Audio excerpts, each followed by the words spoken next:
Bhrigu was one of the Saptarishis. He looked into the future and said, this is how human beings will be. Till the end of the world, he predicted. Is he talking about you? No. He is talking about humanity as to how it will evolve, what it will do. And if the many combinations and permutations, if they are this kind, what will come towards them? If they are that kind, what will come towards them? Like this, he wrote a map. I want you to see this as a sketch. Suppose you make a sketch of the movement of the wind. Here low pressure is happening means we know wind is going to go there. High pressure is happening means we know wind is going to go away from that. So he made a map of humanity.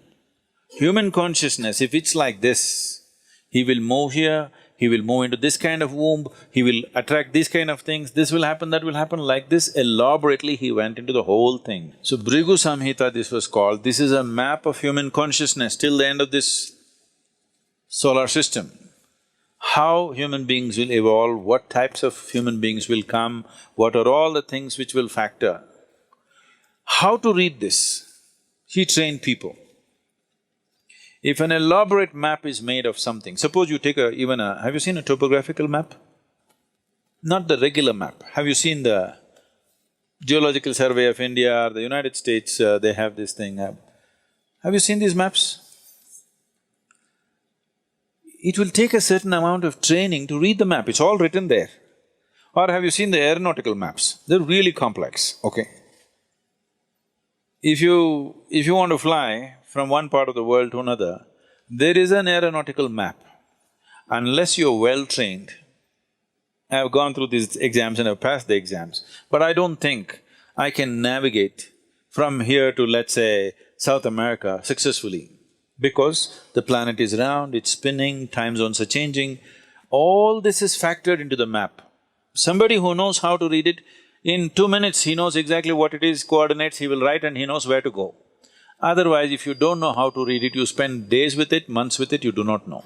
So when he wrote this elaborate map of human consciousness, he trained people with a certain dimension of intuitiveness to read this, because this was not all logical stuff. So these people maintained this tradition and came, and it doesn't matter how skeptical you are, what you are, they will say things in your face which will make you feel like an idiot, okay? And it's true, unfortunately. You go sit there in front of Nadi Vaidya, first thing he'll shock you with is, as he said, he will tell you mother's name and father's name. You're finished, you're already floored. Because you've gone from somewhere. It doesn't matter. If you are from some other country, he will tell the first letter, he may not know that you're a Susanna or you're a Tanya, he may not know. He will say, your name starts with T. Just like that. Because he's not looking at your background or your future, nothing. He's just reading a map.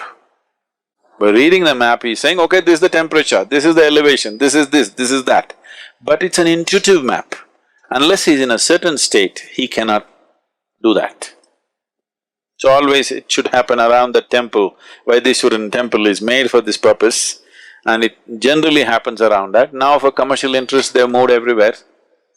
It may not be as effective, but there are some who are bang on. But if you're on the spiritual path, he will refuse to predict your future, if he's a genuine one, always. So if you go and if he tells your future, that means you're still not on.